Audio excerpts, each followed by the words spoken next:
के वीडियो में हम नेपोलियन बोनापार्ट के बारे में और कुछ बातें जानेंगे।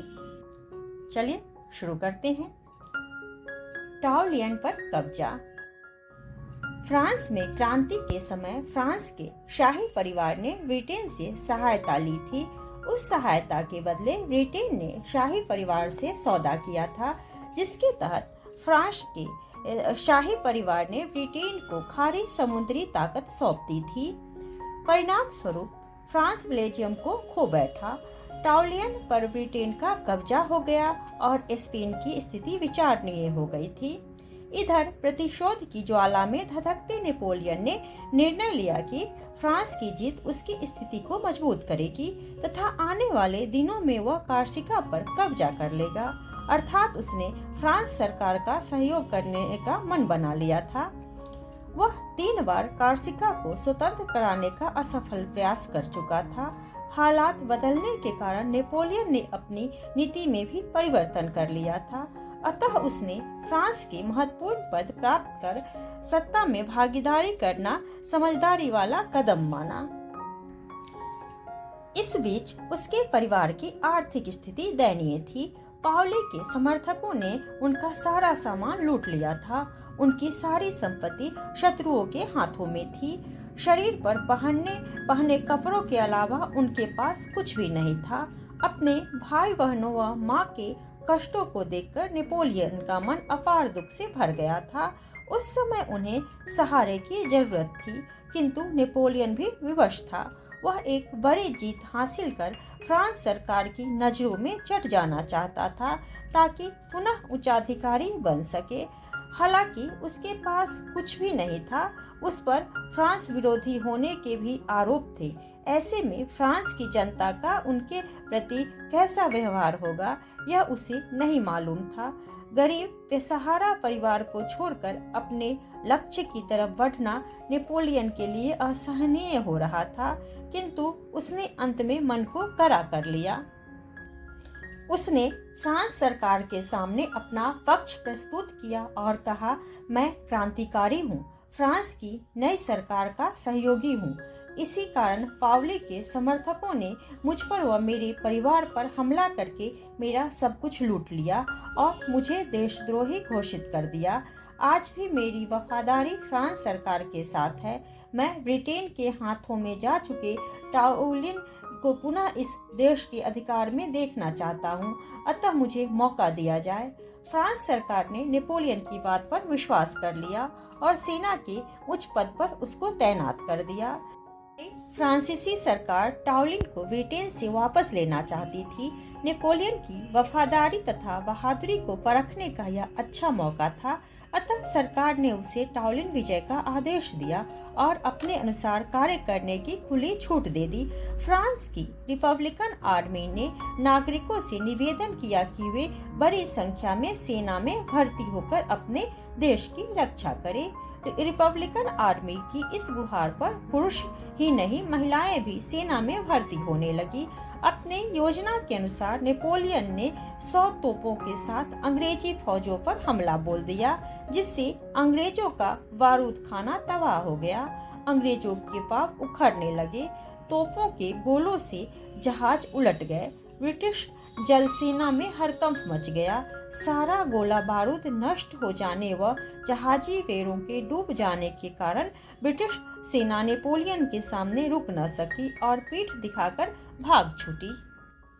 रिपब्लिकन आर्मी का जनरल। ब्रिटिश सेना को परास्त कर नेपोलियन ने टाउलिन पर फ्रांस की रिपब्लिकन आर्मी का झंडा गाड़ दिया। टाउलिन विजय की खबर नेपोलियन ने एक पत्र द्वारा अपने परिवार तक पहुंचाई तो वे खुशी से झूम उठे। उनकी दुख के दिन समाप्त हो चुके थे। ब्रिटिश सेना को टाउलिन से खदेड़कर जब नेपोलियन पेरिस वापस लौटा तो उसका शानदार स्वागत किया गया। टाउलिन स्वतंत्रता के विशेष आयोजन में उत्तरी व पूर्वी सीमाओं पर हासिल सफलताओं के कारण नेपोलियन को ब्रिगेडियर से भी ऊंचा जनरल पद दिया गया तथा उसकी मुखिया ने उसे रणनीति के निर्माता के रूप में सम्मानित करते हुए उसकी बहुत प्रशंसा की। इसके बाद उसने आश्चर्यजनक टिप्पणी करते हुए कहा, यद्यपि सम्मेलन में उसे मामूली सम्मान दिया गया है, फिर भी वह सीमा पर सफल व्यूह रचना कर लेता है। रिपब्लिकन आर्मी का जनरल बनाया जाना नेपोलियन के लिए बड़े गौरव की बात थी। अब फ्रांस की सेना उसके अधीन थी। फ्रांस की सुरक्षा का दायित्व उसके ऊपर था। आर्मी का जनरल बनाकर नेपोलियन को पहले काम के रूप में समुद्र तट की किलेबंदी का दायित्व सौंपा गया।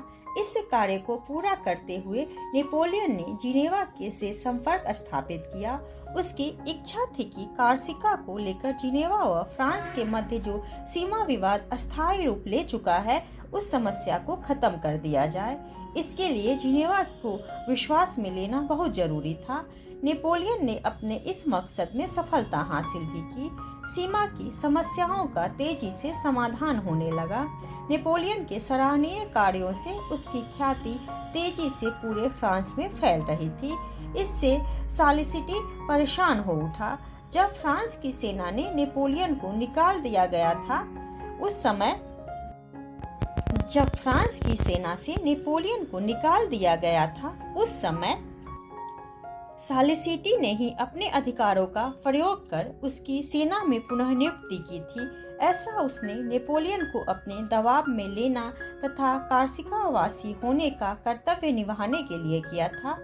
उस समय उसका विचार था कि नेपोलियन कार्सिका को फ्रांस की गुलामी से मुक्त कराने के लिए उपयोगी सिद्ध होगा। नेपोलियन ने ऐसा किया भी था, किंतु भाग्य ने उसका साथ नहीं दिया और कार्सिका स्वतंत्र न कराया जा सका। फ्रांस सरकार से विद्रोह करने के बावजूद भी नेपोलियन ने अपनी सूझबूझ और बहादुरी के बल पर आर्मी का जनरल पद प्राप्त कर लिया था। इसी कारण सालिसिटी अत्यंत चिंतित हो उठा। सालिसिटी को फ्रांस के उच्चाधिकार प्राप्त थे, किंतु फिर भी वह फ्रांस का वफादार नहीं था। दूसरे वह कार्सिका को मुक्त कराने के लिए फ्रांस को कमजोर रखना चाहता था। इसके लिए वह हमेशा कूटनीतिज्ञ के रूप में सक्रिय रहा था। सालिसिटी के इन गुप्त रहस्यों से नेपोलियन भली भांति परिचित था। सालिसिटी इसी वजह से नेपोलियन की तरफ से चिंतित व भयभीत था। उसे ऐसा महसूस हुआ जैसे एक दिन नेपोलियन फ्रांस का भाग्य विधाता बन जाएगा, तब वह उसे एक देशद्रोही के रूप में सजा अवश्य देगा। अपने मन में इसी भय के चलते सालिसिटी ने नेपोलियन को रास्ते से हटाने के लिए साजिश रची। वह कार्सिका का वरिष्ठ नागरिक तो था ही, अतः उसकी बात पर सभी विश्वास भी करते थे। इस बात का लाभ उठाते हुए उसने फ्रांस सरकार के कान भर दिए कि नेपोलियन कार्सिका का सौदा जिनेवा से कर रहा है, क्योंकि वह कार्सिका को फ्रांस के अधीन नहीं देख सकता। कार्सिका के प्रति नेपोलियन का देश प्रेम सर्वविदित था, अतः फ्रांस सरकार ने तुरंत सालिसिटी की बात पर यकीन कर लिया। नेपोलियन ने समुद्र तटीय क्षेत्र की किलेबंदी कर एक रिपोर्ट तैयार की थी, जिसमें फ्रांस की वास्तविक ताकत का विवरण था। वह चाहता था कि फ्रांस की ऐसी सुरक्षा व्यवस्था की जाए कि शत्रु उसकी तरफ नजर उठाने की चेष्टा न करे।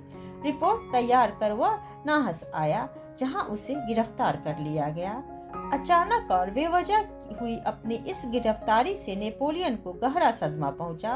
वह अपनी गलती को समझ नहीं पा रहा था। सैनिकों ने उसे कैरी के किले में कैद कर दिया और उसके सभी कागजात छीन लिए। उसके विरुद्ध अभियोग पत्र जारी करने की तैयारी की जाने लगी। नेपोलियन के वफादार अनुयायियों ने उसे कैद से भाग जाने की सलाह दी, किंतु नेपोलियन ने उदासीन स्वर में कहा, यदि मैं निर्दोष हूँ तो लोगों द्वारा मेरे प्रति किए जा रहे अन्यायपूर्ण व्यवहार से मुझे कोई फर्क नहीं पड़ता। आत्मा न्यायाधिकरण है जिससे मैं अपने आचरण का फैसला लेता हूँ। मेरी भावना को कोई ठेस नहीं लगती। कुछ करने के स्थान पर तुम समझौता करो। नेपोलियन ने जेल से एक प्रभावशाली कूटनीतिज्ञ को लिखा था, रोबेस्पियरी की हृदय विदारक मृत्यु का मुझे भारी सदमा पहुंचा है, क्योंकि मैं मानवता का पुजारी हूँ तथा मुझे उसके एक सही मायने में इंसान होने का विश्वास है। यदि मैं तानाशाह होता तो वह मेरा पिता ही क्यों न होता। उसके हत्यारे की मैं छुरा घोंप कर हत्या कर देता। रोबेस्पियरी नेपोलियन का शक्तिशाली व बुद्धिमान मित्र था, जिसकी हत्या नेपोलियन की गिरफ्तारी के बाद हुई थी। नेपोलियन ने सम्मेलन को भी एक पत्र इस प्रकार लिखा था: निर्दोष होने पर भी मैं कमेटी के निर्णय के खिलाफ कोई शिकायत नहीं करूंगा। मेरी सुनवाई की जाए, मेरी बेड़ियों को खोला जाए तथा मेरे देशभक्त होने का सम्मान मुझे लौटाया जाए। यदि मुझे तुरंत फांसी पर भी चढ़ा दिया गया तो मैं उफ भी नहीं करूंगा। मैं अपने जीवन को कई बार जोखिम में डाला है, अतः मैं इसकी बहुत कम परवाह करता हूँ। जिस विचार से मैं अपने देश की सेवा कर सकता हूँ, यदि वह मुझे प्रसन्नता से अपने दायित्व को निभाने की सामर्थ्य प्रदान करता है। नेपोलियन ने अपने भाग्य का फैसला ईश्वर के ऊपर छोड़ दिया। उसे अपने आप पर भरोसा है कि उसने ऐसा कोई अपराध नहीं किया है जिसके दंड स्वरूप उसे सजा मिलेगी।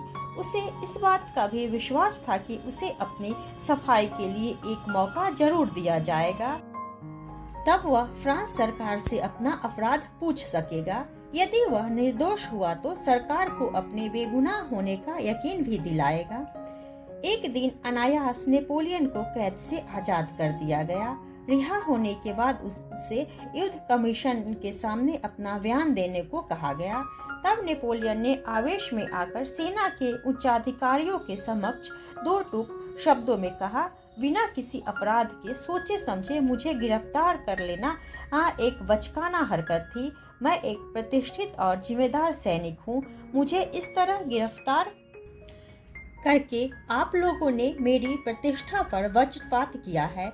मैं अनेक बार फ्रांस के प्रति अपनी वफादारी को साबित कर चुका हूँ, किंतु फिर भी मुझे धोखेबाज और जालसाज समझा जाता है, जबकि मैंने जो कुछ भी किया उसके पीछे फ्रांस की सुरक्षा और उसके अस्थायी हितों की चिंता के अतिरिक्त कुछ भी नहीं था। मुझे गिरफ्तार करने से पूर्व मेरा अपराध भी नहीं बताया गया। जो अपनी जान हथेली पर रखकर दुश्मनों से लोहा लेते हैं और निस्वार्थ भाव से अपनी सेवाएं देश को समर्पित करते हैं, उन्हीं को संदेह की दृष्टि से देखा जाता है और फिर उनसे वफादारी की उम्मीद की जाती है। क्या इस तरह राष्ट्रीय अखंडता कायम रह पाएगी? जब तक फ्रांस के उच्चाधिकारी अपनी ओछी हरकतों पर अंकुश नहीं लगाते, तब तक राष्ट्रीय अखंडता की ज्योति प्रज्वलित होना असंभव है।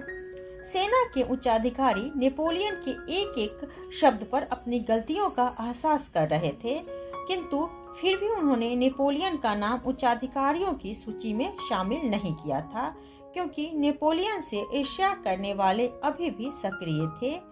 उनका उद्देश्य उसे निरंतर पीछे धकेलना था। मगर नेपोलियन उगता सूरज था, जिसके प्रकाश को सीमा रेखा से आबद्ध करना नामुमकिन होता है। उन्हीं दिनों मंत्री व नेशनल गार्ड में ऐसी ठनी कि फ्रांस की सड़कें रक्त रंजित हो उठी। इस विकट समय में नेपोलियन ने महत्वपूर्ण भूमिका अदा की, जिससे एक बार फिर वह फ्रांस सरकार का चहेता बन गया।